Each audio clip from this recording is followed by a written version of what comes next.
அனைவருக்கும் வணக்கம். நான் உங்கள் டாக்டர் டிரோன். இன்றைக்கு நடந்த ஒரு சம்பவம் எல்லாருக்கூடையும் பகிர்ந்து கொள்ளணும்னு சொல்லி தோணுச்சு. ஸோ அதனால் இந்த வீடியோ பண்ணுறேன். வளமையாக உங்களுக்கு தெரியும், என்னுடைய வ்ளாக்ஸை பார்த்தீங்கன்னு சொல்லி சொன்னால் நான் மெட்ரோவில் வந்து போகிற ஒரு பர்சன். அப்போ மெட்ரோவில் இன்றைக்கி காலமாக போய் துபாயில் இருக்கிறீங்கன்னு சொல்லி சொன்னால் உங்களுக்கு மெட்ரோ அப்படின்னு சொல்லி தெரியும். அப்போ நான் இன்றைக்கி காலமாக உள்ளே போய் மெட்ரோவில் சீட்டில் உட்காந்துருந்தேன். ஒரு கொஞ்சம் நேரம் கழிச்சு அடுத்த ஸ்டேஷனில் ஒரு நபர் வந்தார். அவர் உள்ளே வரும்பொழுதே அவருடைய உடலில் இருந்து துர்நாற்றம், அதாவது வியர்வை நாற்றம். உள்ளே வரும்பொழுது ஒரு உடல் ட்ரெஸ்ஸை பார்த்தீங்கன்னு சொன்னால் கூட வேலை முடிச்சுட்டு வர அந்த லேபர் ட்ரெஸ் போட்டுக்கிட்டு தான் வந்தார் உள்ள. அப்போ அவர் உள்ளே வரும்பொழுதே மெட்ரோவில் இருந்தவங்களுடைய முகம் எல்லாமே முகம் சுளிக்கும் விதமாக, என்றால் ஸ்மெல், பேட் ஸ்மெல், வியர்வை.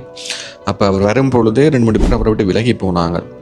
அப்போ அவர்கிட்ட முகத்துலேயும் ஒரு மாற்றம், ஒரு கிட்டத்தட்ட ஒரு குற்ற உணர்ச்சி மாதிரி ஸ்மெல்லாக இருக்கே அப்படின்னு சொல்லி நான் பார்த்தேன். ஒரு 42 வயது மதிக்கத்தக்க ஒரு நபர்.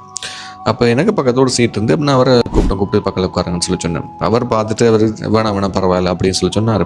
நான் ஃபோர்ஸ் பண்ணி பக்கத்தில் உட்கார வச்சேன். அது பிறகு ஒரு 3-4 ஸ்டேஷன் கழிச்சு அவர் போயிட்டார். நான் என்னோட கடைசி ஸ்டேஷன்.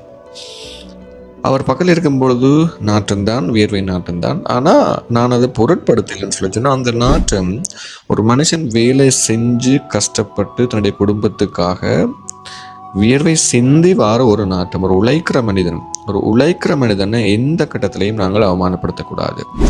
அது உடல்லேருந்து வர நாட்டமாக இருக்கட்டும், நாட்டத்திலிருந்து கையில் இல்லாத பணம் வரைக்கும் ஒரு உழைக்கும் மனிதனை எந்த கட்டத்திலையுமே அவமானப்படுத்தவோ இழிவாக நினைக்கவோ கூடாது. ஸோ அதான் நான் பக்கத்தில் மணந்தாலும் பரவாயில்ல, உழைக்கிற நீங்கள் உயர்வாக இருக்கணும்னு சொல்லிட்டு இருந்து போட்டு அவர் போன பிறகு நான் போயிட்டேன். அதான் இப்படியான சந்தர்ப்பங்கள் வந்து எங்களோட வாழ்க்கையில் நிறைய இடத்துல நாங்கள் பார்க்கக்கூடியதாக இருக்குது. எந்த கட்டத்திலையுமே தன்னை வருத்தி வியர்வை சிந்தி உழைக்கிற மனுஷங்களை அவமானப்படுத்த வேண்டாம். இப்படி ஏதாவது சந்தர்ப்பங்கள் உங்களோட வாழ்க்கையில் நடந்துருந்துன்னு சொல்லி சொன்னால் கமெண்ட்ல போடுங்க.